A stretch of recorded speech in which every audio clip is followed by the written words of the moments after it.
È mercoledì 27 marzo, buongiorno Sicilia da Angelo Gagliano. Ed Emanuela Corsi, buongiorno. E allora questa mattina ci occuperemo del 118, del sistema di emergenza-urgenza, parleremo anche di grafologia e di cinema con il film I Fuorigioco. Ma prima di iniziare, prima di vedere anche la rassegna stampa con Emanuela Corsi, le notizie di cronaca. Caltanissetta, ieri è stato il giorno della requisitoria del pubblico ministero al processo sul depistaggio, sulle indagini della strage di Via D'Amelio, e il pubblico ministero ha sottolineato i rapporti inquietanti tra SISDE e Procura. I vari processi, le varie indagini si sono caratterizzate per numerosissime omertà istituzionali vergognose che si sono verificate nel corso degli anni. Il riferimento a magistrati, esponenti delle forze dell'ordine, esponenti politici e solo negli ultimi anni i procuratori Gabriele Pace e Stefano Luciani sono riusciti a squarciare il muro di gomma facendo luce su nuovi aspetti delle stragi, fornendo un materiale probatorio eccezionale. È il passaggio chiave della requisitoria del PM Maurizio Bonaccorso al processo sul depistaggio delle indagini sulla strage di Via D'Amelio, imputati dinanzi alla Corte d'Appello a Caltanissetta, presieduta da Giovan Battista Tona, i poliziotti ex appartenenti al gruppo di indagine Falcone Borsellino, Mario Bo, Fabrizio Mattei e Michele Ribaudo, sono accusati di aver imbeccato l'ex falso pentito Vincenzo Scarantino per costruire una falsa verità sulle stragi, i rapporti tra servizi segreti e procura definiti inquietanti. Sotto la lente un incontro che avvenne il 20 luglio 1992 all'indomani della strage, in cui c'erano Bruno Contrada, Lorenzo Narraci e il procuratore Giovanni Tinebra. Una collaborazione confermata negli appunti sull'agenda sequestrata Bruno Contrada. La collaborazione nasce su iniziativa del procuratore Tinebra e proprio perché questo rapporto era illecito, Contrada chiedeva coperture istituzionali. Sottolineate anche diverse anomalie nella gestione dell'allora collaboratore di giustizia Vincenzo Scarantino, e il motivo sarebbe stato che Scarantino era un pupo costruito a tavolino e per questo motivo non doveva avere rapporti con nessuno. Adesso andiamo a Messina, dove è stata scoperta una truffa sui bonus edilizi. Un medico generico raggirava i pazienti favorendo la società della sua famiglia. Altre 5 persone sono finite ai domiciliari, sono stati sequestrati 37 milioni di euro. Raggirava i pazienti a favore delle società di famiglia attraverso una truffa sui bonus edilizi del 110%. A Messina è finito in manette un medico di famiglia, Antonino Barbera, accusato di associazione per delinquere dedita alla truffa e per il conseguimento di erogazioni pubbliche, indebite, compensazioni fiscali ed autoriciclaggio. Sequestrati 37 milioni di euro. Altre 5 persone, familiari riconducibili sempre allo stesso medico, sono ai domiciliari. Il medico avrebbe progettato una truffa per lucrare sui vantaggi fiscali derivanti dal decreto rilancio, un sistema scoperto grazie alle indagini avviate a seguito di una segnalazione alle Fiamme Gialle da parte di un cittadino che era stato informato da un funzionario dell'Agenzia delle Entrate dell'inserimento nel proprio cassetto fiscale di crediti di imposta per un valore di 1.300.000 euro attribuiti a lavori edilizi mai effettuati. Il medico, sfruttando la fiducia dei suoi pazienti, proponeva loro la possibilità di ottenere i contributi statali, ecobonus e superbonus, per la ristrutturazione dei loro immobili. Per fare ciò chiedeva loro di fornirgli le credenziali SPID e di consentirgli accesso al loro cassetto fiscale, alle loro caselle di posta elettronica e di conferirgli il mandato per la gestione dei crediti di imposta. In sostanza il medico, con l'ausilio di un commercialista operando a distanza nei cassetti fiscali dei pazienti ignari, riusciva a completare la procedura istruttoria dell'Agenzia delle Entrate, facendo confluire la cessione del credito d'imposta nella piattaforma online Cessione Crediti. E adesso parliamo di ambiente bistrattato. Proliferano le discariche abusive a Catania e vi proponiamo in questo servizio un doppio scempio nei pressi della stazione di Acquicella. Noto invece un'ampia area è stata sequestrata dai carabinieri. C'erano anche Eternit e animali in avanzato stato di decomposizione. Proliferano le discariche per un'emergenza rifiuti che a Catania, complice l'inciviltà di molti cittadini, non si riesce proprio a debellare. Un male oscuro che attanaglia la città e la sua periferia. Con o senza allerta meteo piovono le segnalazioni alla nostra linea di WhatsApp al numero 342 74 55 005. Ci troviamo in via Adamo, non distante dalla stazione ferroviaria di via Acquicella, e quello che vedete è il piazzale di un vecchio supermercato. Una marea di rifiuti invade un'ampia area ed arriva fino al marciapiede e alla vicina vicina fermata dell'autobus. Scenario desolante anche in via Officina Ferroviaria, dove in prossimità del sottopassaggio troviamo una mega discarica. Da queste parti, seminascosto dalla vegetazione e dall'immondizia, scorre il torrente Acquicella che poi sfocia alla playa. E non cambia lo scenario da Catania a Noto, dove i carabinieri di Pachino hanno sequestrato una discarica abusiva. Rifiuti, come vedete, che si estendono per oltre 1 chilometro in località Granelli, dove sono stati depositati materassi, elettrodomestici, fusti di vernice, mobili sanitari in disuso e l'immancabile Eternit. Presenti anche carcasse di animali in decomposizione. L'area interessata, 2000 metri quadrati, è stata sequestrata e presto verrà bonificata. E adesso è il momento di dare uno sguardo approfondito, una lettura ai quotidiani regionali. Per questo do la parola ad Emanuela Corsi. Sì, Angelo, partiamo dalla Sicilia di oggi. Ci sono tante notizie, in prima pagina vediamo intanto l'apertura dedicata a Via D'Amelio, dietro il depistaggio, vergognose omertà istituzionali, la requisitoria del procuratore generale al processo di Caltanissetta.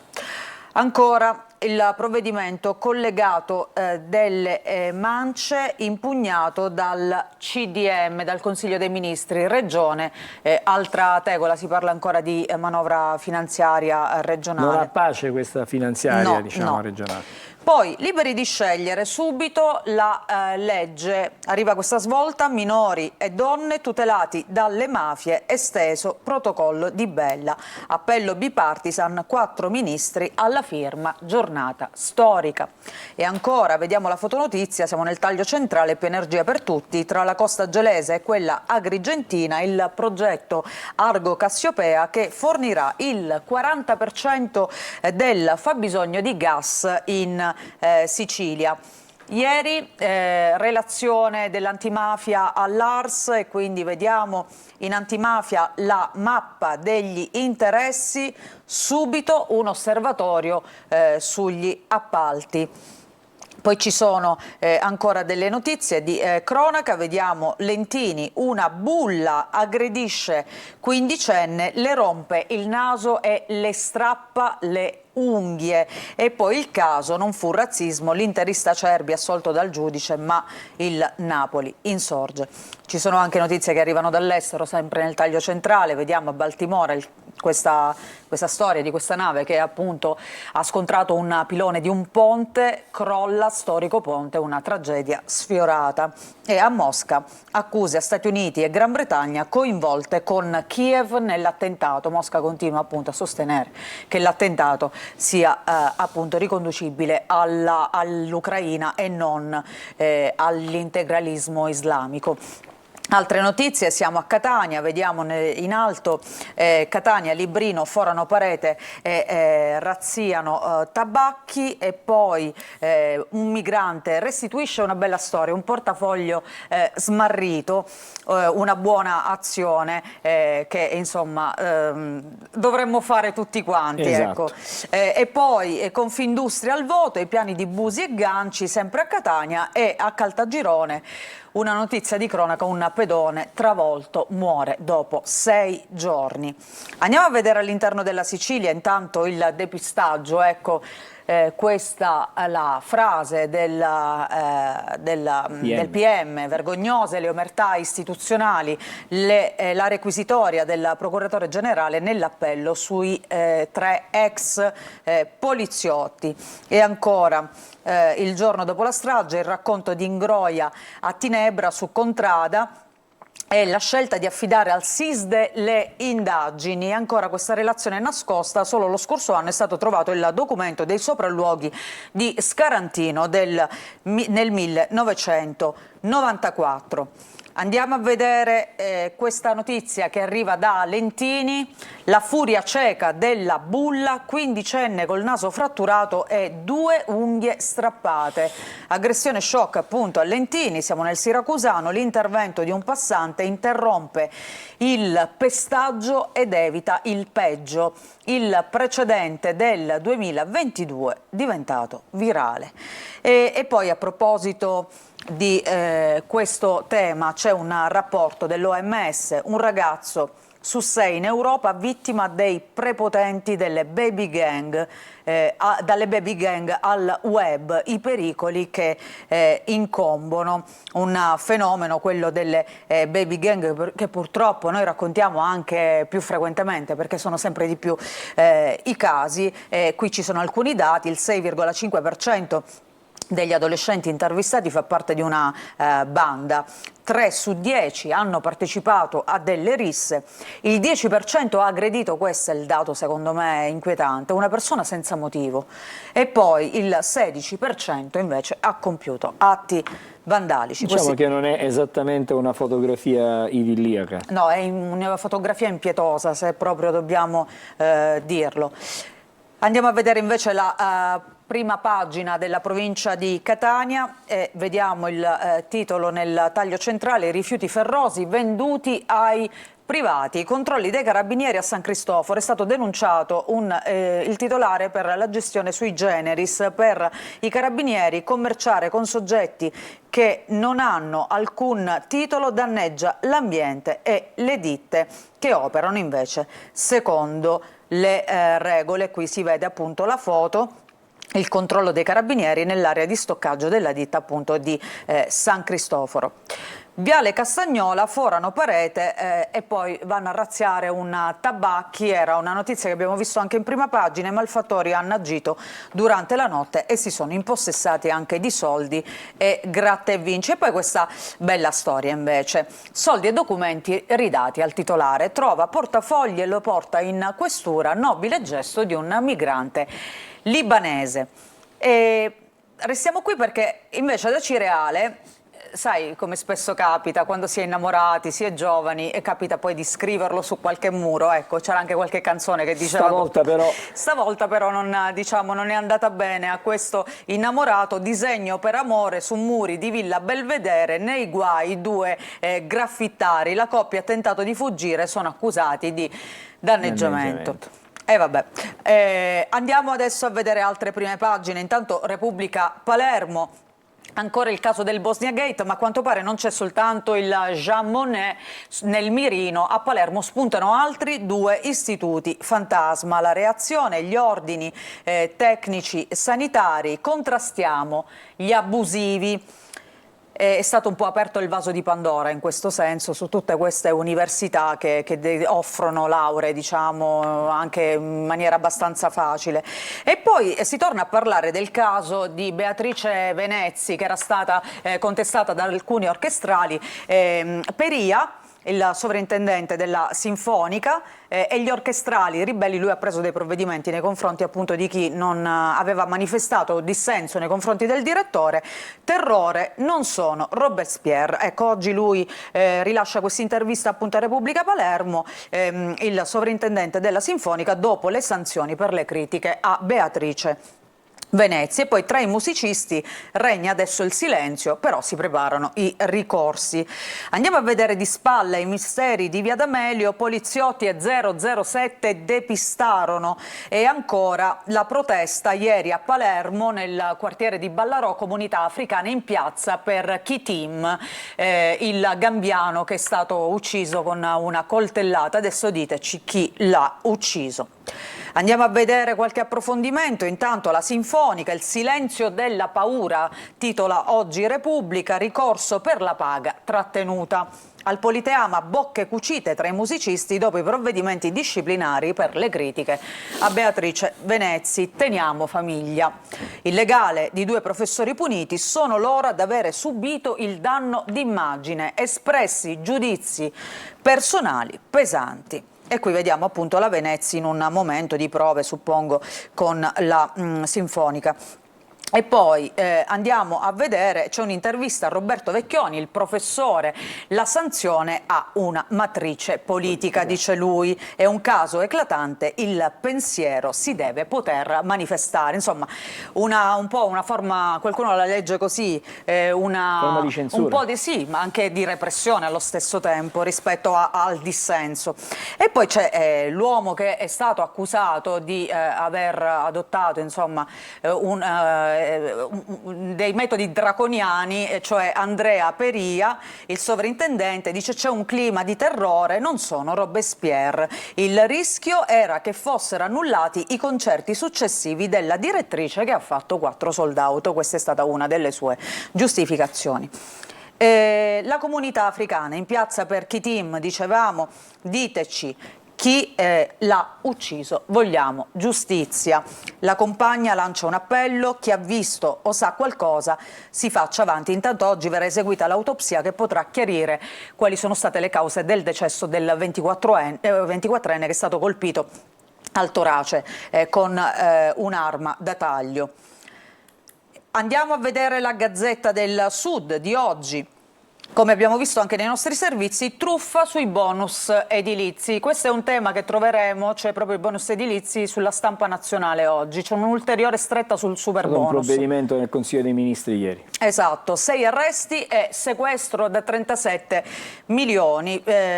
Avviene a Messina, Procura e Finanza smantellano un sistema di ristrutturazioni fantasma. C'era di mezzo un medico 72enne, Antonino Barbera, che raggirava i suoi pazienti e con l'aiuto di un commercialista pensa che incassava milioni dai crediti di imposta. Ai domiciliari finiscono sorella, moglie, figlio e nuora della mente dell'operazione. E poi l'economia messinese regge, vediamo nel taglio centrale, Camera di Commercio e Palazzo Zanca rileggono i dati del 2023 e presentano un osservatorio permanente. Il saldo effettivo tra imprese iscritte e cessate nell'ultimo anno è positivo, più 34. Vediamo sempre nel taglio centrale queste 2 fotonotizie. Intanto IMU e Vasa. Al comune mancano 8 milioni, focus su ASP e IACP, sempre a Messina. E poi a Castellumberto indagano i carabinieri per un violento rogo che distrugge un'azienda agricola. Ci sono altre notizie, vediamo dall'estero, i terroristi addestrati da Kiev, coinvolti Stati Uniti e Regno Unito, l'Ucraina e l'Occidente respingono fermamente le accuse dei servizi segreti di Mosca, timori per un'escalation. Vedremo tra poco. Intanto vediamo anche la prima pagina del Giornale di Sicilia, la Sicilia inondata di droga. La relazione della Commissione antimafia rilancia l'allarme sull'escalation dello spaccio, business ultramilionario per le cosche, il crack a basso costo, l'ultimo affare. Il presidente della Commissione Cracolici dice niente equivoci, dietro ci sono Cosa Nostra e i suoi rapporti con l''ndrangheta. Schifani, lotta serrata ai patrimoni criminali. E poi andiamo a vedere anche una notizia di calcio, di sport di calcio. Siamo sulla pagina della Sicilia, la crisi dei rossazzurri, il Catania va in ritiro per ritrovare la strada che porta alla salvezza. A 5 turni dalla fine della stagione regolare c'è ancora tempo per scongiurare in modo definitivo il pericolo play-out. I giocatori da ieri lavorano lontani dalla città per mostrare al più presto orgoglio e un pizzico di amor proprio. Domani sera la partita. Domani è una partita chiave, quella tu hai con avuto Grella, tra l'altro, sì, in studio. È stato con noi a Corner l'altro ieri sera,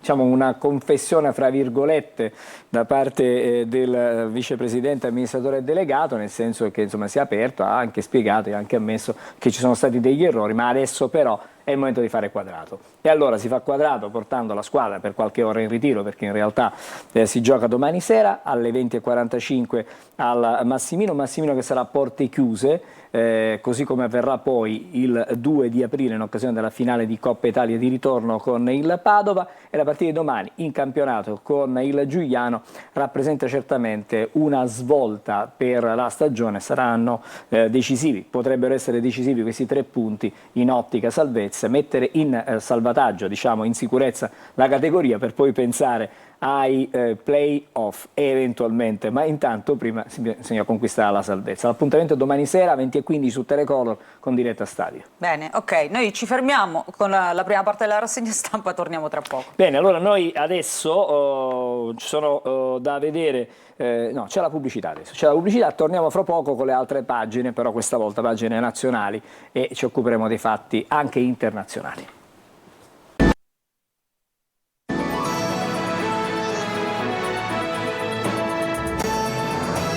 nuovo insieme a Buongiorno Sicilia, adesso c'è la rassegna stampa italiana con i fatti anche internazionali. Emanuele. Soprattutto internazionali, perché chiaramente in primo piano c'è la guerra in Europa dopo questo attentato a Mosca. Ecco, vediamo per esempio Repubblica, che apre così: Putin vuole l'escalation. Dopo la strage di Mosca, il capo dei servizi russi accusa Kiev ha addestrato i terroristi, complici Washington e Londra. Scatterà la rappresaglia.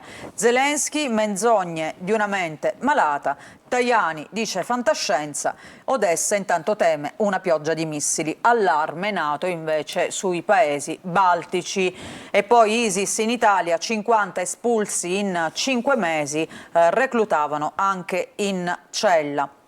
Restiamo all'estero, andiamo in Inghilterra, no all'estradizione di Assange, chieste più garanzie agli Stati Uniti.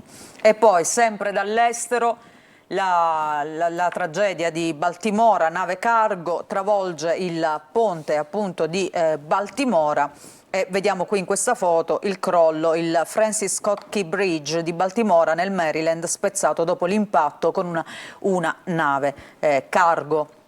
A rischio anche i commerci sulla costa est. Vediamo di spalla la politica, test, l'ossessione per colpire i magistrati. Si torna a parlare dei test psicoattitudinali che appunto vuole il ministro Nordio per i magistrati che hanno tanto diviso appunto politica e magistratura. E ieri il Consiglio dei Ministri ha dato il via libera. Il via libera, infatti vediamo tra poco anche le reazioni. E poi il PD, il sì line per l'Unione Europea, ma resta il nodo delle donne. Ancora per quanto riguarda la politica, patto Renzi-Bonino e Conte corteggia la galassia pacifista. Nel taglio basso vediamo Bernini che sente Pisani, Sapienza vince la linea Polimeni, dialogo e sicurezza. E poi Mattarella che si schiera con i professori di Pioltello, vi ammiro, Ramadan a Milano. Ricordiamo la storia di un istituto scolastico chiuso, dove la percentuale degli alunni di fede islamica è superiore a tutto, al resto delle altre religioni. Allora il Consiglio di Istituto ha deciso di chiudere la scuola. Di sospendere le lezioni perché è in corso il Ramadan. Sì. E poi... È chiaramente un giorno di chiusura, non stiamo parlando di giorni. Magari gli studenti avrebbero preferito qualche giorno in più, perché poi... L'intervista a Ornella Vanoni oggi su Repubblica, le vecchiaie dice una bella rottura, ma ora mi diverto. Poi lei è sempre ospite da Fazio, insomma sta facendo anche diverse trasmissioni, quindi se la sta godendo veramente questa vecchiaia. Andiamo a vedere la notizia in primo piano. Ecco, c'è Kiev dietro la strage, coinvolti anche Stati Uniti e Regno Unito. Mosca minaccia vendetta. Consiglio di sicurezza e FSB accusano Ucraina e servizi occidentali di aver aiutato il comando dell'ISIS. Cameron e Tajani e fantascienza nel mirino Budanov, capo dell'intelligence militare di Zelensky. E qui c'è una cartina, come spesso propone Repubblica, ma anche lo vediamo spesso nel Corriere della Sera, di queste sulle possibili direttrici dell'attacco russo. Appunto vediamo Kiev tra gli obiettivi e Odessa, ma c'è anche Sumi e Kharkiv, Zaporizhzhia, insomma, Avdiivka, insomma, queste sono tutte Sono tantissimi gli obiettivi, chiaramente, addirittura adesso sono i caccia russi che potrebbero intervenire. E poi vediamo l'escalation appunto russa, missili sulla città che si scopre indifesa nelle strade di Odessa. È tornata adesso la paura. Il gioiello sul Mar Nero sta vivendo il periodo più difficile dall'inizio della guerra. I razzi non vengono più intercettati e crescono le vittime civili. Qui vediamo appunto alcune immagini di quello che sta accadendo ad Odessa, soprattutto ecco qui nella prima vediamo proprio la distruzione. Per questo che Zelensky, comunque l'Ucraina continua a chiedere la disponibilità dei missili Patriot che potrebbero intercettare per l'appunto i missili che arrivano dalla Russia.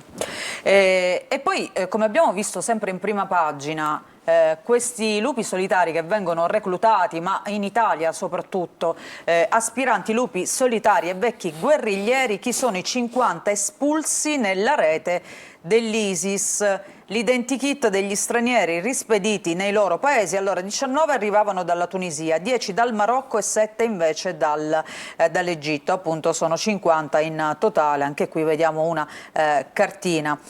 E poi andiamo a vedere altre notizie. Il ponte di Baltimora sbriciolato da un cargo, c'è un morto e 6 dispersi tra gli operai. Eroi, la nave ha travolto un pilastro del Francis Scott Key Bridge, le vittime hanno bloccato il traffico salvando molte vite. Biden annuncia la ricostruzione, e qui pure alcune immagini che fanno vedere cosa è accaduto. Bisognerà adesso capire per quale motivo questa nave cargo è andata a urtare il pilone del ponte, perché non era la prima volta evidentemente che veniva attraversato, quindi evidentemente c'è stato qualcosa che non ha funzionato. No, perché chiaramente è un fiume dove transitano merci e via dicendo, quindi non... Qualcosa non ha funzionato. O un errore umano o un errore tecnico, però staremo a vedere. Sicuramente c'è un'indagine in corso che poi spiegherà appunto la dinamica e la motivazione. Intanto torniamo in Italia perché si parla ancora del super bonus, come dicevo prima. Giorgetti taglia ancora sul super bonus, addio sconto in fattura. Arrivano le multe, blitz del ministro in Consiglio dei Ministri, graverà sul debito per anni. Che il super bonus non sia mai piaciuto a questo governo non è una novità, però è anche vero che i fatti ci raccontano di troppe truffe. L'ultima è quella che abbiamo raccontato. Esattamente, era un'opportunità che però purtroppo si è trasformata come sempre in uno strumento di illegalità e poi per truffare appunto lo Stato, perché ricordiamo che sono soldi pubblici che poi chiaramente dovremmo restituire tutti noi italiani contribuenti. Il presidente della Coldiretti, Prandini, dice il grano ucraino non pesi sui prezzi dell'Unione Europea, sia destinato ai paesi africani. Oggi c'è questa intervista, dice aiutiamo i paesi dove manca il cibo, altrimenti vengono lasciati nelle mani dell'import dalla Cina, dalla Turchia e dalla Russia, e poi dobbiamo continuare ad aiutare Kiev, ma non possono essere gli agricoltori a pagare il costo dell'allargamento dell'Unione Europea. Andiamo a vedere il Messaggero. Ecco, il super bonus è in apertura, l'ultima stretta, scrive il quotidiano. Il governo dispone il blocco per tutti gli sconti in fattura e per le cessioni del credito. Giorgetti avevano effetti devastanti sulla finanza pubblica. Proteste di Confedilizia, perché comunque ricordiamo che ci sono tanti cantieri aperti, tanti cantieri che comunque ancora non hanno portato a compimento i lavori, non sono stati ultimati, c'è gente che è veramente rimasta con le case anche sventrate e quindi bisognerà trovare anche una soluzione chiaramente per chi è rimasto in questo limbo, ecco. E poi qui la fotonotizia, cargo impazzito, il ponte va giù, tragedia nel porto di Baltimora, ci sono 6 dispersi, erano tutti operai al lavoro. Vediamo anche qui Mattarella, polemiche su Pioltello, il Colle si schiera, la scuola chiusa per fine Ramadan. Mattarella elogia il lavoro dei docenti. Andiamo avanti, andiamo a vedere Libero, anche qui la mannaia sui bonus, scrive, quindi il super bonus come vedi è anche oggi in prima pagina su tanti quotidiani. Stretta di Giorgetti sugli incentivi casa, stop allo sconto in fatture, nuove limitazioni sul 110, il costo era arrivato a 114 miliardi e sempre Libero scrive fine del bancomat di Stato, lo definisce così. E poi toghe fuori di test, via agli esami psicoattitudinali. È un gioco di parola per dire insomma che i magistrati non sono felicissimi da questo punto di vista. Poi vediamo la fotonotizia, oggi è dedicata a Toninelli, ex ministro del governo Conte. Toninelli ha fatto nuovo video, protesta per il caro cioccolato. Il Corriere della Sera, Mosca accusa l'Occidente. Stati Uniti e Gran Bretagna coinvolti nella strage, Lukashenko smentisce Putin, il capo degli 007 russi, annuncia rappresaglie, negoziati invece per quanto riguarda la guerra in Medio Oriente, su Gaza, e gelo tra Stati Uniti e Netanyahu. Giustizia, via libera ai test per le toghe, protesta dell'ANM dopo il sì al decreto Nordio. E ancora, sempre di spalla, superbonus, altri limiti per contenere i costi, nuova stretta di Giorgetti. Andiamo a vedere questa notizia. Ecco, dicevamo le reazioni per questo sì ai test psicattitudinali di Nordio. Nessuna invasione di campo, dice il ministro, si partirà dal 2026, nominati professori universitari. L'ira dell'ANM, lo sciopero si vedrà. Andiamo alla Stampa di oggi. Terroristi, Putin attacca Stati Uniti e Londra complici. Gli 007 russi addestrati da Kiev con l'aiuto dell'Occidente. Reagiremo, e se abbiamo ancora qualche minuto vediamo anche qualche altra prima pagina. Un'ultima prima pagina. Il Giornale, anche qui i test psicologici per i magistrati, il provvedimento del governo, introdotte le valutazioni psicoattitudinali come per le forze dell'ordine, misura sacrosanta, ma sinistra e ANM appunto si indignano. Grazie Emanuela, Grazie torneremo a vedere i quotidiani più avanti nel corso della mattinata. Adesso noi però ci fermiamo, facciamo un'altra breve sosta, stavolta per guardare le previsioni meteo, e dopo sarà con noi il primo ospite della giornata. Parleremo di sistema emergenziale, tutto questo fra pochissimo. Un saluto e ben ritrovati da Daniele Berlusconi di Trebi Meteo. Nel corso di mercoledì transita un'intensa perturbazione su gran parte d'Italia, portando condizioni di maltempo specie al nord sul versante tirrenico, ma poi dal pomeriggio anche sul versante adriatico e al sud. La Sicilia sarà coinvolta soltanto marginalmente, con qualche piovasco in transito tra mattina e pomeriggio, soprattutto sui settori interni e settentrionali, mentre sarà più asciutto sui versanti meridionali dell'isola, con anche delle schiarite. Le temperature saranno comprese tra i 18 gradi dei settori settentrionali e occidentali e fino ai 25-26 gradi del catanese e del siracusano. Giovedì poi migliora definitivamente, con una giornata ben soleggiata ovunque e completamente asciutta.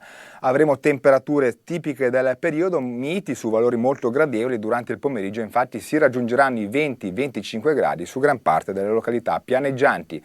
Con questo è tutto, ma per sapere nel dettaglio il tempo che ci aspetta nelle festività di Pasqua, scaricate l'app. Allora, rieccoci in studio, il primo degli ospiti di questa mattina, Riccardo Castro, presidente SEUS 118 Sicilia. Buongiorno a lei. a tutti voi, buongiorno ai telespettatori. Grazie per essere con noi. Stamattina parliamo delle prospettive del nostro sistema, diciamo, emergenziale, però prima di addentrarci in quello che poi saranno i lavori di domani, cerchiamo di capire lo stato di salute del nostro sistema emergenziale nella nostra regione in particolare. Ecco, noi parliamo chiaramente di emergenza extraospedaliera, di soccorso extraospedaliero, che è il primo soccorso che viene effettuato di fatto da quelli che io chiamo i miei ragazzi, i miei angeli del soccorso, gli oltre 1000 autisti soccorritori che fanno un lavoro encomiabile, perché spesso si trovano in situazioni, credetemi, non semplici. E com'è diciamo che rispetto, ed è proprio tra l'altro questo che poi ci entreremo dopo nel tema del convegno, oggi rispetto al passato è cambiato tanto. Oggi un'ambulanza è dotata di tutta una serie di sistemi in grado già di stabilizzare il paziente nel primo intervento, nel primo soccorso. È cambiato tanto. È chiaro che l'emergenza, ma parlo questo in senso lato, oggi vive un problema, ripeto, in senso lato sul discorso di carenze di organico. Oggi sembra quasi che è un tabù fare emergenza, c'è quasi una paura. Ma devo dire che noi da questo punto di vista chiaramente siamo in fase anche di potenziamento dell'organico, però riusciamo, devo dire, a testa alta ad approcciarci a tutte quelle che sono le emergenze che ci vengono. Ma le maggiori criticità sono rappresentate soltanto dalla mancanza di personale, oppure ci sono altre criticità che riguardano diciamo, la prima emergenza? Ma nel nostro caso devo dire che è semplicemente questo, semplicemente, poi sempre tra virgolette, semplicemente perché chiaramente una carenza di organico espone sempre all'esigenza di dover fare tanto straordinario per gli autisti soccorritori nel nostro caso. Però devo dire che il sistema nostro, che con l'avvento della digitalizzazione noi abbiamo un fiore all'occhiello che è il 118 volte digitale, un progetto in grado di recuperare ancora di più secondi quello che è il tempo alla diagnosi. Quindi devo dire che da questo punto di vista, dottore, noi siamo in grado davvero di attivare un soccorso con enormi eccellenze. Adesso c'è una struttura che è quello del numero unico di emergenza, Perfetto. che è il 112, a cui i cittadini si rivolgono per qualsiasi tipo di emergenza. Poi spetta alla sala operativa del 112, che si trova a Catania, lo ricordiamo, all'ospedale Cannizzaro, Certo. la sede logistica è lì, e da lì poi vengono praticamente lanciati gli input o alle forze dell'ordine o al sistema chiaramente dei soccorsi di emergenza per chi sta male.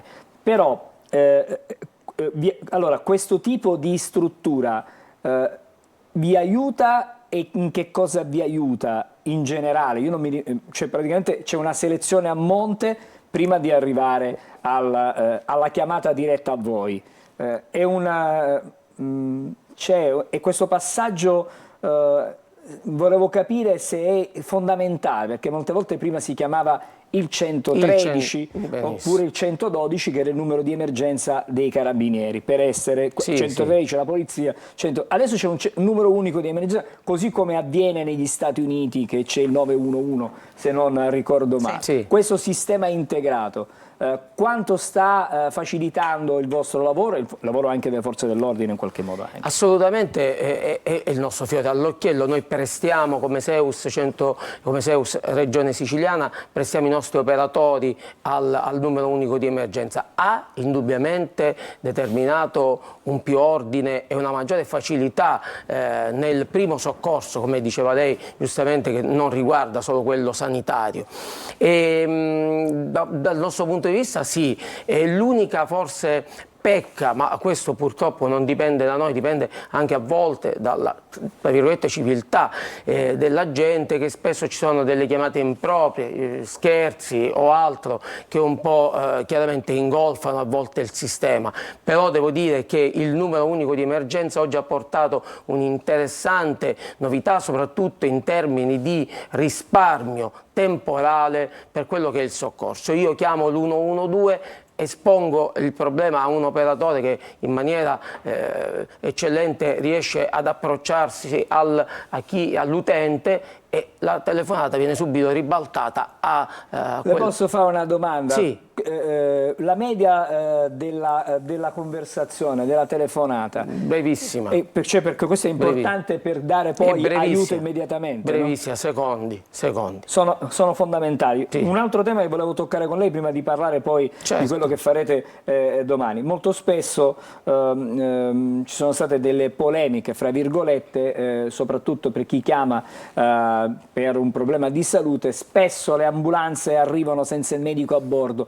Perché succede questo? Ci può spiegare cosa succede? È un problema dell'indicazione di chi ha chiamato, oppure un problema di mancanza di personale? Ma questo purtroppo non sono falle del sistema, ma sono purtroppo dati oggettivi, nel senso che noi abbiamo 251 postazioni e in ogni territorio chiaramente ha le proprie. Se una medicalizzata è impegnata in un'altra urgenza, in un codice rosso, chiaramente non può andare quella a dover approcciarsi a quell'intervento, e quindi ne viene chiamata un'altra.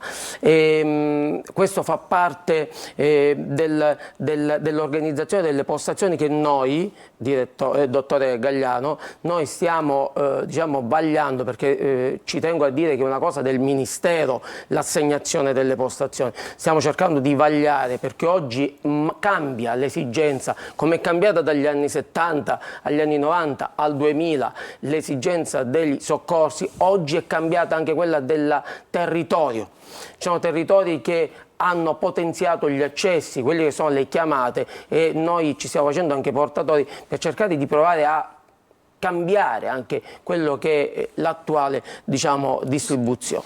Allora, adesso veniamo alla giornata di domani. Per diverse ore al Palazzo della Cultura vi ritroverete per i 32 anni della istituzione del servizio di emergenza e urgenza del 118 in Italia. c'è stato certamente un'evoluzione di questo diciamo, servizio, perché è un vero e proprio servizio che viene dato alla comunità. Però domani accenderete i riflettori su due temi in modo particolare. Il primo è la terapia intensiva e subintensiva in relazione alla rete proprio di emergenza, urgenza territoriale. Ci fa capire a noi che non siamo addentro e avvezzi a quelle che sono le tematiche proprio di questo Allora, io intanto ci tengo a dire che abbiamo voluto sposare proprio questo periodo, come giustamente diceva lei, perché ricorre il 32esimo anno dall'istituzione, da quando il presidente allora Cossiga firmò l'istituzione del 118. E pensate che inizialmente il 118 negli anni 70 era davvero un problema, ma anche negli anni 80, i primi anni, diciamo i fine anni 80, quando allora si andava in un bar, in una cabina, si aveva il numero di un'ambulanza, veniva l'ambulanza, potevano venirne 4, poteva non venirne nessuna, in ogni caso l'ambulanza allora faceva solo il trasporto, il trasporto era tra virgolette un furgone con una barella. Oggi l'ambulanza ha tanto per stabilizzare il paziente. Quante unità ci sono su ogni ambulanza? Dipende a volte, perché l'ambulanza può avere un medico, un infermiere e 2 autisti soccorritori, oppure sono solo autisti soccorritori, oppure può avere un infermiere e 2 autisti soccorritori. Dipende anche, come dicevamo, dal codice che viene assegnato dalla centrale quando arriva la telefonata. Ma prima c'erano solo dei barellieri. E quindi noi abbiamo scelto questo periodo per testimoniare quanta acqua è passata sotto i ponti rispetto a tanti anni fa, anche attraverso tragici eventi. Ricordo che uno dei primi momenti in cui si capì che bisognava fare qualcosa di più è stata con la strage del 2 agosto del 1980 a Bologna, dove fu allora istituito il CEPIS, il Centro di Pronto Intervento Sanitario, che divenne riferimento in quel momento. Poi ci furono i campionati del mondo degli anni 90, lì per la prima volta diede questo 118 come unico numero per le emergenze, e quindi diciamo è una testimonianza di tutto ciò. Cosa abbiamo voluto fare, dottore Gagliano? Abbiamo voluto fare 2 tavole rotonde, una appunto per la rete, per capire, ci saranno importanti figure che parleranno per esempio di un'importante rete, che è quella principalmente di cui si parla tutti, la rete dell'infarto, perché oggi quando si parla di infarto si parla di secondi da un punto di vista della diagnosi e anche di capire in breve tempo dove inviare il paziente, perché io non posso inviare il paziente ovunque, lo porto dove c'è un'emodinamica, quindi la rete è importante, parlate di rete territoriale. L'altra tematica è quello che ci siamo detti, parlare di questa, a mio avviso, eccellenza, questo numero unico di emergenza, e ci sarà tra l'altro il direttore anche del NUE 112 della Toscana, anche per confrontarci un po' con le altre realtà della nostra Italia. Quindi diciamo è un momento di riflessione su quello che è il sistema dell'emergenza-urgenza. Diciamo che il 112 è la sintesi di quelli che erano, abbiamo già detto prima, i vecchi numeri di emergenza. Ce n'erano diversi, i numeri 116, 117, il 118, il vecchio abbiamo detto del 113, adesso tutto quanto viene sintetizzato. Anche perché spesso dietro una chiamata magari si richiede l'intervento di più forze. Certo, quindi e per questo l'operatore dell'112 capta in breve, come dicevamo, quello che è la tipologia del soccorso e la ribalta alle forze. A uno o più, chiaramente. Chiaramente, sì. Allora, domani l'appuntamento è dalle 9 alle 13. Dalle 9 al Palazzo Platamone, Palazzo della Cultura. A Catania ci saranno chiaramente esperti, diceva prima ci sarà anche il direttore del 118 della Toscana, e quindi vi confronterete, ci sarà un confronto con le istituzioni e con gli esperti del settore. Ringrazio Riccardo Castro, grazie a voi, grazie a voi, grazie a voi. SEUS 118 Sicilia, buon lavoro perché siete davvero preziosi per il vostro intervento per tutti noi nella nostra quotidianità. Ci fermiamo, ci ritroviamo fra pochissimo.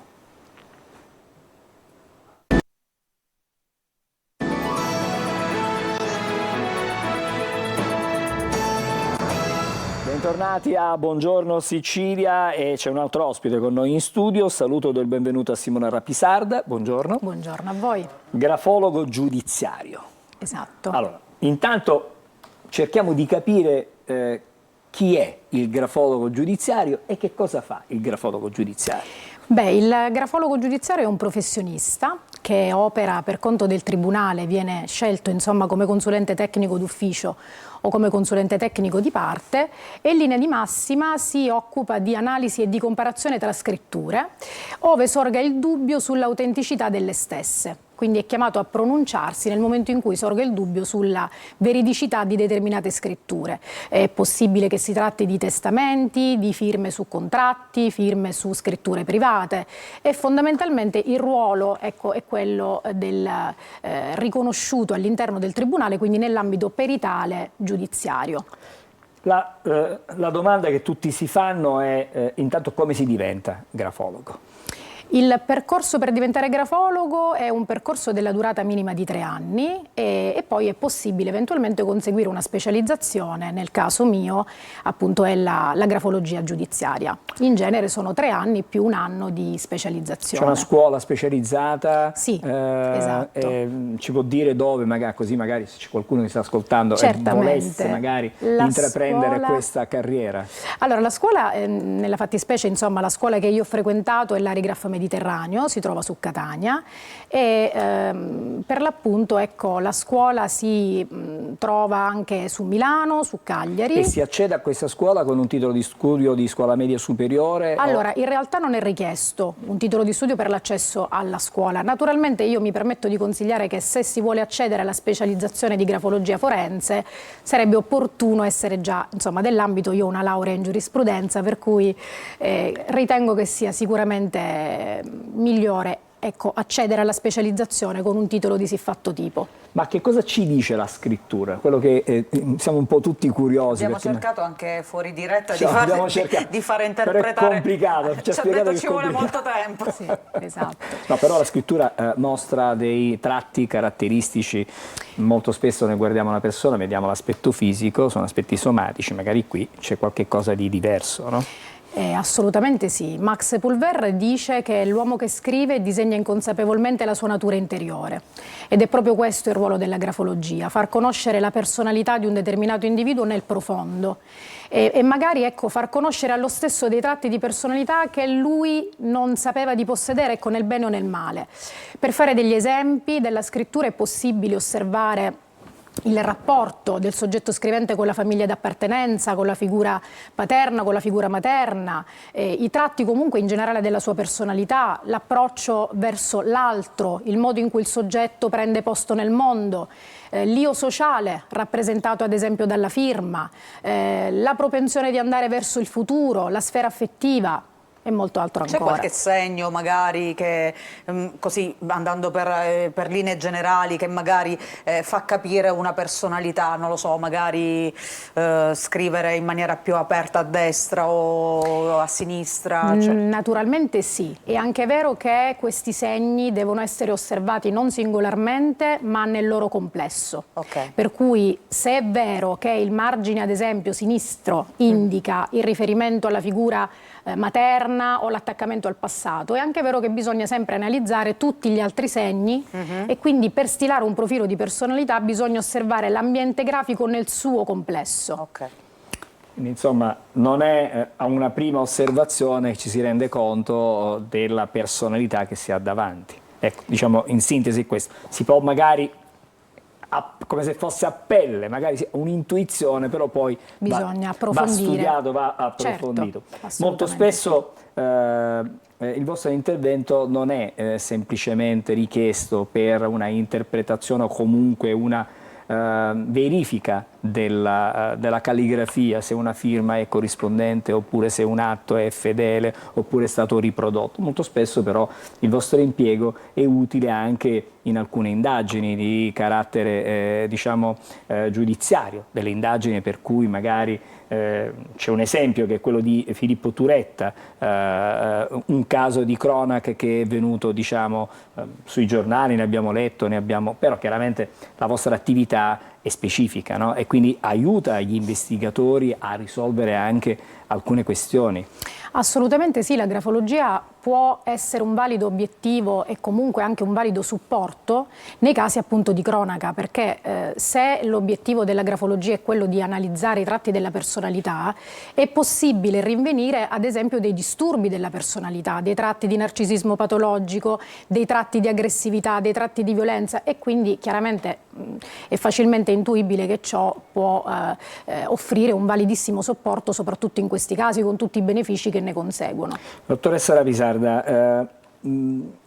è difficile adesso ipotizzare quello che le sto dicendo, nel senso che la grafologia può intervenire come diciamo, strumento preventivo. È chiaro che è difficile chiedere ad un insegnante a scuola di poter catturare dai tratti della calligrafia quella che può essere poi la propensione violenta più o meno di una giovane, però forse sarebbe importante poter in qualche modo avere questi strumenti per prevenire magari tanti fatti, tante vicende poi spiacevoli.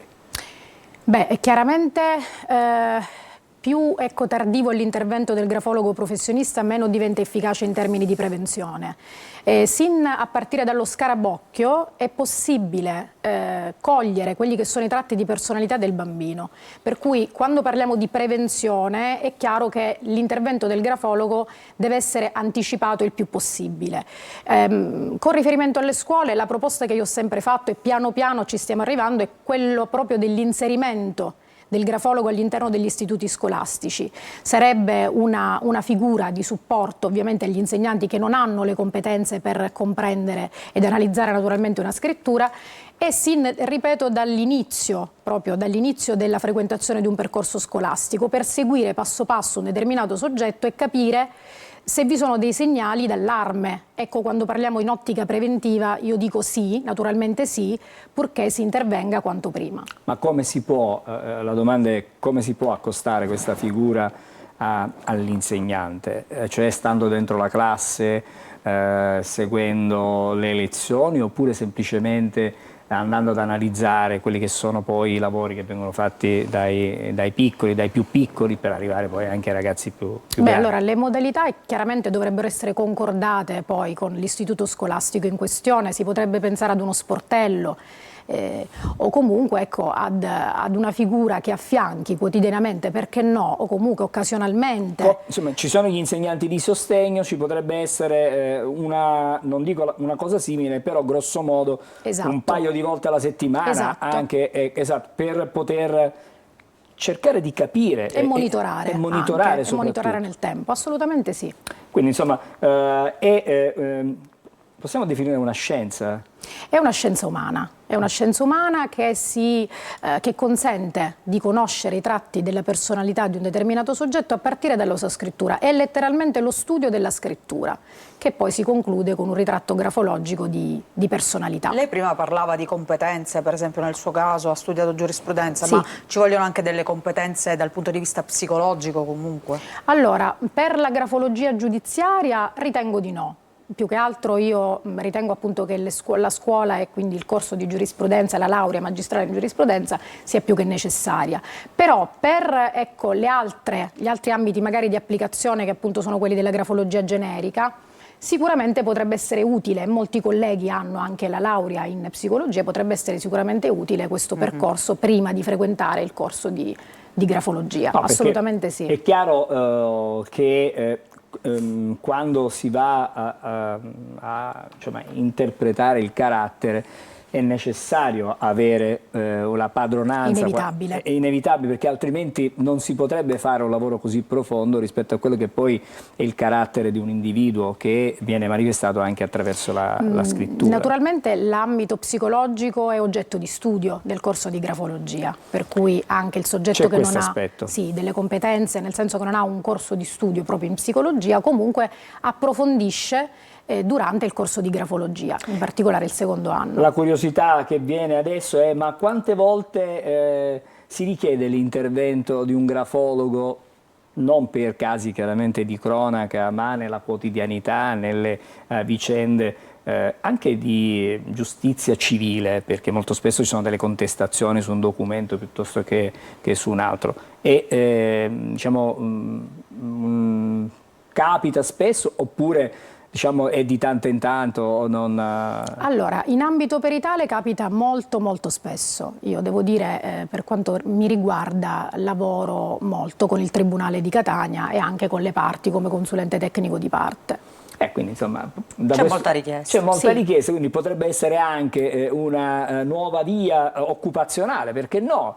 Non so Sì, quante io- ce ne siano a Catania grafologi, diciamo, giudiziari, però immagino che molti colleghi, molti avvocati probabilmente hanno preso questa Sì. sua stessa strada, Sì. cioè Sì. è un'altra delle possibili carriere che si possono intraprendere. Assolutamente sì. Compatibilmente, chiaramente contestualmente facendo anche l'avvocato, nulla preclude Nulla evidentemente. vieta che si possono fare entrambe le cose. Certamente, con i giusti distinguo, se uno fa in quel caso l'avvocato farà l'avvocato, non farà chiaramente Assolutamente il grafologo sì. da questo punto di vista. Assolutamente sì. Abbiamo scoperto un mondo nuovo.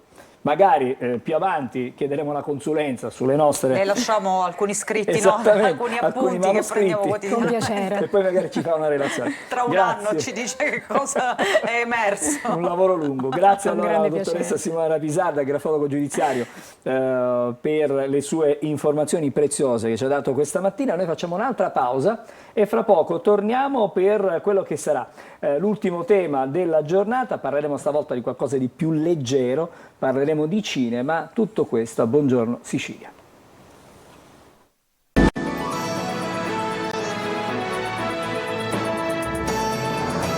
Bentornati a Buongiorno Sicilia, come anticipato adesso parliamo di cinema, parliamo del film I Fuorigioco e ne parliamo con Diego Cannavò. Buongiorno Diego, che è il regista di questo film, giovanissimo ma già ha fatto questa bella esperienza, e Carmelo Rosario Cannavò, che è il curatore della produzione, il produttore in sintesi. Sì, sono anche attore e sceneggiatore. Quindi fa tutto. Ed è anche il padre. Ed è anche il padre di Diego. Diciamolo. Adesso la prima domanda che faccio: chi è stato a coinvolgere l'altro? Si direbbe io perché sono il più giovane, e invece no, è lui. È lui. E perché lo hai coinvolto? Adesso Allora, diciamo al papà. avviene tutto dopo il primo lockdown nel 2020, non potendo fare teatro perché noi essenzialmente come centro studi artistici siamo una compagnia teatrale e organizziamo corsi di recitazione, non potendo fare il saggio a teatro, io pensavo, dico, come faremo ad andare avanti? Ok, visto che avevamo comunque maturato delle competenze anche in ambito cinematografico, anche se non avevamo mai fatto un film, un giorno ho chiesto a Diego, dico, ma secondo te non siamo in grado di fare un film? E lui dice, ma ci ha pensato un attimo, poi dice, sì papà, però ci servirebbe questo non ce l'abbiamo. Dico, vabbè, si può fare. Ecco, nasce tutto da lì. Però è un film, intanto quello che è importante è che è prodotto in Sicilia e in maniera particolare nel catanese ad Acireale, e quindi è una, come dire, un'esperienza che coinvolge il territorio. Coinvolge il territorio per tanti motivi. E adesso magari ci spiegate intanto l'origine, ci avete detto come mai è nato il film, ma l'origine di questo tema, perché il fuorigioco, che potrebbe essere inteso, la prima cosa che uno ha in testa fuorigioco pensa al calcio. Poi questo fuorigioco, il fuorigioco... Il soggetto nasce a lui, quindi... E quindi magari Diego perché... hai pensato ai fuorigioco, lo capiamo perché per i temi che sono stati e che vengono trattati, però perché ti viene in mente questo titolo e questo tema? Allora, diciamo che io sono sempre stato legato a quello che è il mondo dei ragazzi. Ancora oggi io ho quasi 31 anni, nonostante ciò con i ragazzi parlo spesso, loro si confidano con me, quindi ho sempre avuto a cuore questi argomenti. Io stesso da ragazzo... E quali sono gli argomenti che viene trattato, che vengono trattati? All'interno del film appunto parliamo dell'emarginazione, questi ragazzi che sono magari chi è più timido e avrebbe bisogno magari di una guida, qualcuno che li aiuta ad esprimersi, e quando nella vita non si incontra questa figura spesso ci si chiude in se stessi e non si sa diciamo cosa poter fare, e quindi all'interno del film vediamo questi ragazzi che sono come delle isole chiusi nel loro mondo e che poi piano piano, grazie ad una guida, questo Totò Belfiore che è il papà, che è interpretato da mio padre, sì, faranno questo corso di recitazione e pian piano capiranno che in realtà hanno delle potenzialità, ognuno di loro, e soprattutto che insieme l'unione fa la forza, e si ritroveranno poi a dover affrontare all'interno del film varie difficoltà, e quindi capiranno quanto in realtà avevano tanto da dire. E quindi dicevo, questo aspetto mi tocca anche a me in prima persona, perché io da ragazzo, quando andavo a scuola, non ero il classico ragazzo voglio andare a giocare a calcio. Sì, andavo a giocare a calcio con gli amici, però non era la mia priorità. La mia priorità era più il teatro, cose meno gettonate dai ragazzi. Infatti i miei amici mi dicevano: ah vai, ma chi è sto teatro, lascia perdere. Però ognuno poi nella vita sente e avverte sì, delle motivazioni, delle ispirazioni, delle esigenze, e la personalità di ognuno di noi fortunatamente è diversa da quella degli altri, perché altrimenti faremo tutti la stessa cosa. Certo, la motivazione anche, io credo che tra l'altro si trattava di un progetto che inizialmente dovevamo fare per noi. Non pensavamo di arrivare poi al cinema e successivamente in una piattaforma come Amazon Prime, quindi noi andavamo tranquilli per fare una cosa che ci appassionava e che raccontava anche il film un po' di noi. è già disponibile. Sì, già disponibile da una ventina di giorni. Quindi scrivi quello che ami. In fondo tutti siamo dei fuorigioco ogni tanto nella vita, ogni volta che ci sentiamo messi da parte, emarginati. In questo caso Totò Belfiore è anche lui un fuorigioco, perché è un attore che è in un momento dove non lavora, e che ci capita spesso davvero a chi fa il nostro lavoro, e quindi a un certo punto è anche da parte sua una richiesta di aiuto da un fuorigioco ad altri fuorigioco. Dice: facciamo un patto, mettiamoci insieme e vinciamo. Quindi una sinergia che si instaura fra l'adulto e questi ragazzi, e poi è vera la valenza del teatro in questo senso. Noi, organizzando corsi di recitazione per ragazzi, questo lo viviamo spesso, che molti genitori, molti ragazzi si avvicinano al teatro per vincere quella timidezza. Cioè, io stesso ero un timido, forse lo sono ancora, però sul palcoscenico tu interpreti un ruolo, sai dove inizi, sai dove vai a finire. Diciamo, la tua vita sul palco è più sicura che la vita di tutti i giorni. La domanda che vorrei fare al regista adesso: dove avete girato e come avete girato? Perché la curiosità è tanta da questo punto di vista. Allora, abbiamo girato prevalentemente ad Acireale, quindi sempre qui nel Catanese e dintorni, quindi nelle zone di Santa Maria Ammalati, all'interno poi del nostro teatro ad Acireale, il Teatro Turiferro. Abbiamo avuto anche l'aiuto della scuola del Vico Fuccio La Spina, sì, ma anche del San Michele, lo stesso San Luigi. Quindi Ma comunque... anche a Cicastello, comunque, Figarazzo, un po' in territorio giro. è stato coinvolto. Siamo sempre nel periodo della pandemia, perché abbiamo girato fra il 2020 e il 2022, quindi vari stop. Quindi con grandi accorgimenti, con grande attenzione, immagino difficoltà, i test tamponi da questo punto di vista. Esatto, questo ci ha fatto impiegare tanto tempo. E poi come attrezzatura ci si aspetterebbe la troupe? Assolutamente no, avevamo semplicemente una reflex, una Nikon D3200, quindi una semplicissima con una sola camera. Con una sola camera, un microfono, una scheda audio, fine. È un drone, no? È un drone, sì, vero, è un drone. Ho visto Esatto, delle è un drone per insomma, qualche Quanto scena. tempo avete impiegato?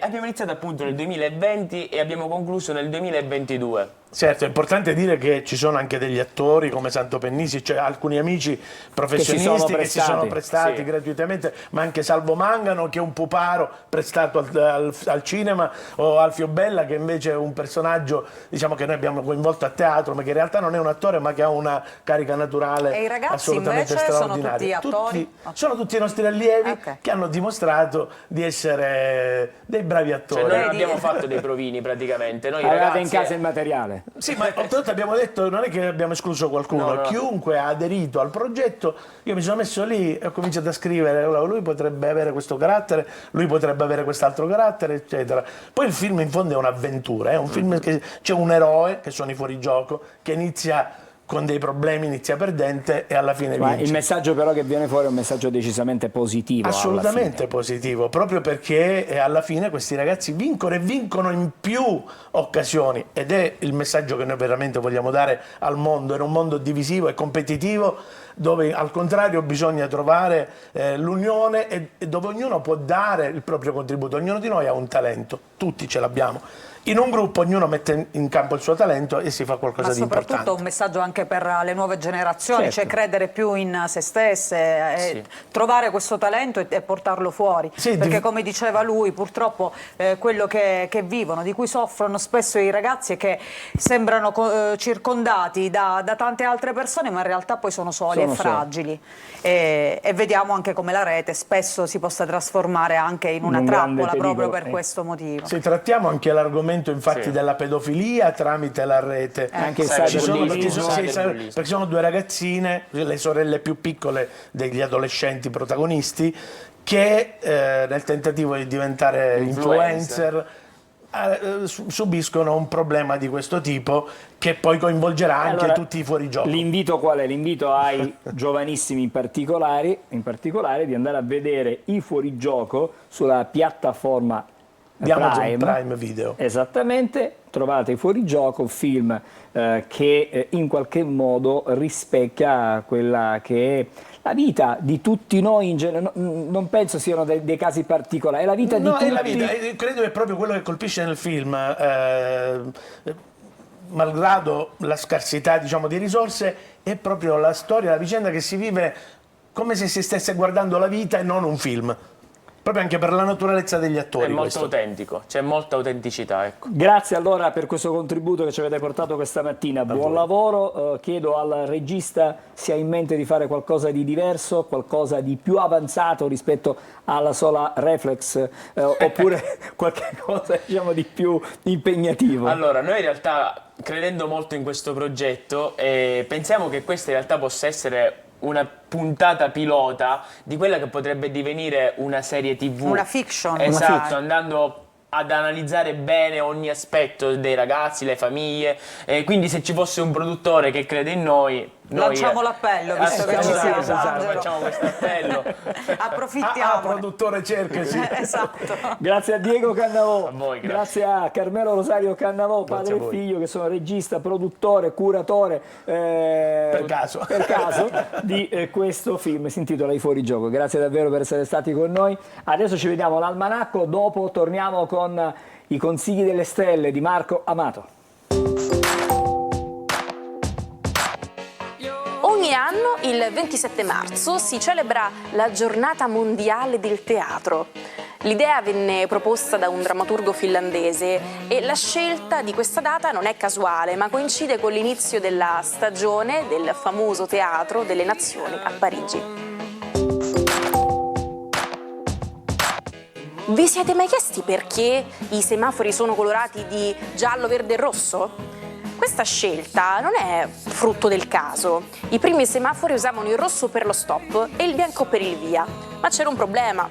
Il bianco si confondeva troppo facilmente con altre luci. La soluzione?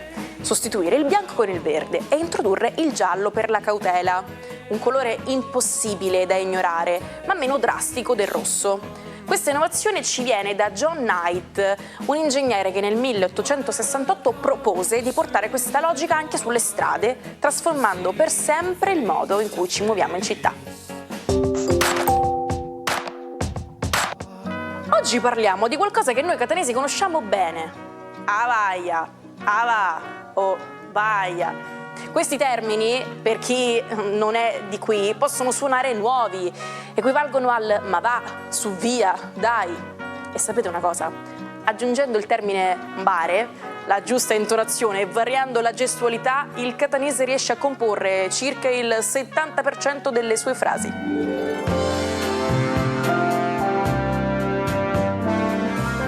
Prezzi. Basta, no? preziosissima questa pillola di saggezza rispetto a quello che può essere poi un intercalare, Esatto.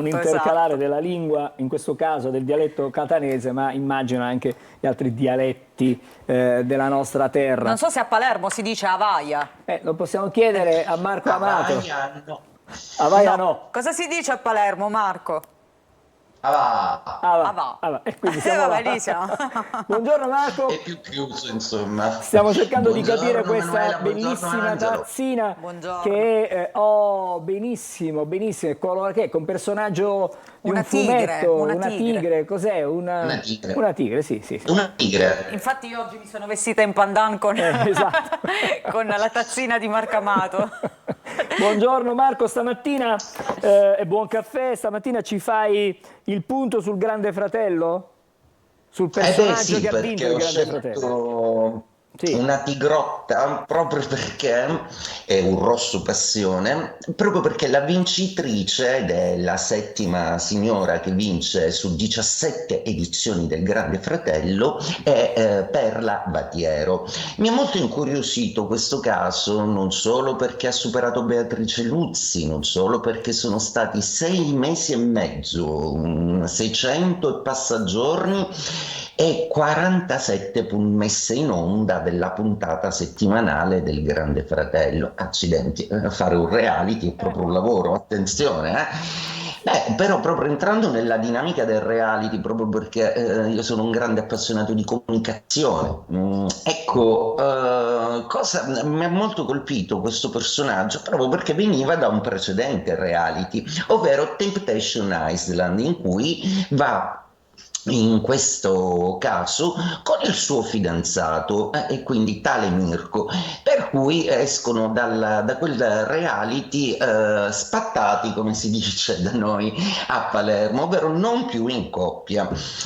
Ed è sorprendente che viene riproposta la stessa dinamica inserendo proprio Mirko, e quindi ci fu di nuovo un avvicinamento nel secondo reality in cui partecipano in differita come coppia, e appunto il Grande Fratello, ma Mirko viene eliminato subito nonostante c'era stato un breve avvicinamento, mentre invece Perla arriva addirittura a essere la vincitrice della 17ª edizione di Grande Fratello.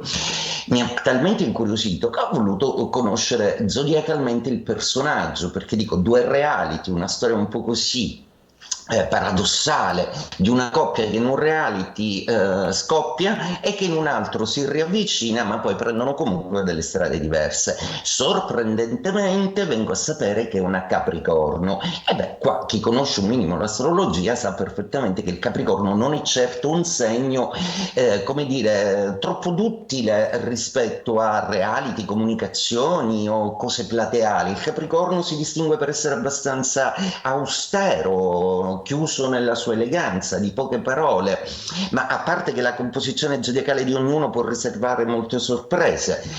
Ma in questo caso vi ricordate quando è da qualche settimana che ricordo sempre ai Capricorno che sono messi benissimo zodiacalmente perché non avranno lungo questo anno degli aspetti assoluti. Scusate. È successo qualcosa evidentemente, torniamo in studio, magari fra un po' torniamo da Marco Amato, evidentemente è successo qualcosa sul collegamento, fra un istante torneremo, adesso sì, la vediamo di nuovo, dai Marco.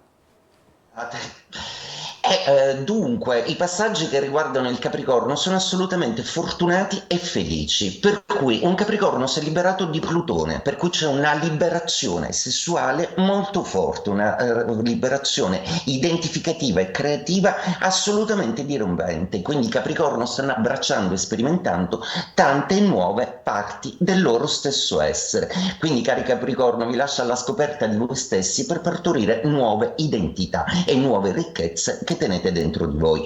Oggi la Luna passa da Bilancia a Scorpione, quindi dopo un periodo di analisi la catarsi. Assolutamente i segni d'aria protagonisti con Gemelli, Bilancia, Acquario, che oggi sono un po' più pensierosi del solito, mentre invece più a vantaggio va ai segni d'acqua, quindi Scorpione, Pesci e Cancro, che con questa Luna collegata anche a Marte e a Venere in Pesci godono di momenti di relazione e di affetto decisamente maggiori. Cosa fanno il Fuoco? Il Leone tira un sospiro sospiro di sollievo perché Marte finalmente si toglie dall'opposizione, quindi è tutto più leggero e tutto più fattibile, mentre invece Ariete ancora sta pensando se lanciarsi o no come vorrebbe o definitivamente. Ancora il Sagittario si barcamena su problematiche relative a casa, famiglia e logistica. I Terra un po' più rallentati da questo effetto ma bagnati dalla Luna che essendo in Scorpione, per quanto può innervosire il Toro, fa molto gioco a Vergine e Capricorno appunto, che oggi trovano delle soluzioni affettive decisamente interessanti. E detto questo, nonostante le incursioni al mio cellulare, vi auguro una felice mattinata. Grazie, a domani Marco, grazie. Fra poco vado da Emanuela per un ultimo sguardo ai quotidiani, intanto però vado alle agenzie. Un nuovo colpo alla rete che ha protetto Matteo Messina Denaro durante la latitanza. I carabinieri del ROS hanno arrestato per associazione mafiosa l'architetto Massimo Gentile, il tecnico radiologo dell'ospedale di Mazara del Vallo Cosimo Leone, per concorso esterno in associazione mafiosa Leonardo Gullotta. L'inchiesta è stata coordinata dal procuratore di Palermo Maurizio De Lucia e anche dall'aggiunto Paolo Guida, chiaramente particolari nel corso dei nostri telegiornali. E adesso Emanuela, a te. Sì, un po' di spettacolo. Allora, vediamo sul Libero oggi, c'è un'intervista a Silvan, il mago Silvan, te lo ricordi? Certo, da un po' che... Simsalabim. Simsalabim, esatto. Non so se si vede ancora spesso in TV, però un po' meno. Diciamo che negli anni 80-90 spopolava. Ecco, la mia prima... è sempre uguale però comunque, se lo vediamo in questa foto non è mai cambiato. La mia prima magia è stata far sparire mia sorella in casa. E dove l'ha fatta arrivare? Non lo so, spero che sia tornata però la sorella. Sono sempre stato attratto da tutto ciò che rappresenta l'irrazionale e il paradosso. Mio padre voleva che facessi l'avvocato. A 11 anni in un oratorio della mia città, Venezia, già presentavo uno spettacolo di 4 ore. Quindi tornando al discorso dei talenti, ognuno ha una sua inclinazione. E lui dice che ha anche conquistato le donne, insomma, con questo potere della magia. Dice: mentirei se dicessi il contrario. E poi ti faccio vedere anche invece un'altra notizia, scusami, un'intervista a Sabrina Impacciatore che si racconta, siamo sulla pagina degli spettacoli del Corriere della Sera, volevo lasciare il cinema, in Italia ero ignorata, molestie le ha ricevute da almeno 4 colleghi, stavo in silenzio, alla fine ho anche pianto. Lei è una delle attrici comunque più talentuose, diciamo, di questa nuova generazione di attori italiani. Tra l'altro, se non vado errata, ha iniziato con Non è la Rai di Gianni Boncompagni, per poi insomma sviluppare questo suo talento appunto nel mondo della recitazione. Adesso, cara Emanuele, vediamo un po' cosa è successo il 27 marzo nel corso dei secoli. Nel 1899 Guglielmo Marconi, proprio il 27 marzo, effettua la prima trasmissione radio attraverso la Manica. La fede nelle proprie capacità fu ampiamente ripagata, diede al mondo il più potente e veloce mezzo di comunicazione a distanza. Invece il 27 marzo 1968, per una triste coincidenza, muore in un incidente aereo il primo uomo a volare nello spazio. Parliamo di Yuri Gagarin. È entrato nella storia per aver superato l'atmosfera terrestre. Con lui è nato proprio il mito dell'astronauta. Spostandoci in Italia, il 27 marzo del 1994 si svolgono le elezioni politiche che vedono per la prima volta la vittoria di Silvio Berlusconi e della coalizione di centrodestra sulle 2 coalizioni di centro e di sinistra. Vediamo la foto estratta dallo storico discorso appunto della sua ascesa in politica. Soltanto un anno dopo l'imprenditore Maurizio Gucci venne assassinato all'età di 46 anni a Milano. Eccolo qui in questa foto, la mattina del 27 marzo 1995 per il suo omicidio. 2 anni dopo viene condannata l'ex moglie Patrizia Reggiani, la mandante del delitto. Il 27 marzo ricordiamo anche l'impresa di Federica Pellegrini ai mondiali di nuoto a Melbourne. L'azzurra sigla il nuovo record del mondo nella semifinale dei 200 stile libero. Si tratta del secondo record mondiale nella storia compiuto proprio da una nuotatrice italiana. Chiudiamo con il 27 marzo del 1980. Nasce Cesare Cremonini. Bolognese doc, dimostra da piccolo una precoce abilità per il pianoforte. protagonista di primo piano del pop italiano, prima come leader dei Luna Pop e da un decennio come solista. Oggi ascoltiamo la nuova stella di Broadway che, come ha spiegato lo stesso cantautore, è stata ispirata dal celebre film musical Chicago con Richard Gere, che gli ha trasmesso l'immagine di due tipici personaggi newyorkesi, un uomo d'affari ed una ballerina di jazz che sogna di diventare una star di Broadway. È tutto per stamattina con Buongiorno Sicilia, grazie ad Emanuela. Grazie a te Angelo, a domani. Ci lasciamo con la nuova stella di Broadway.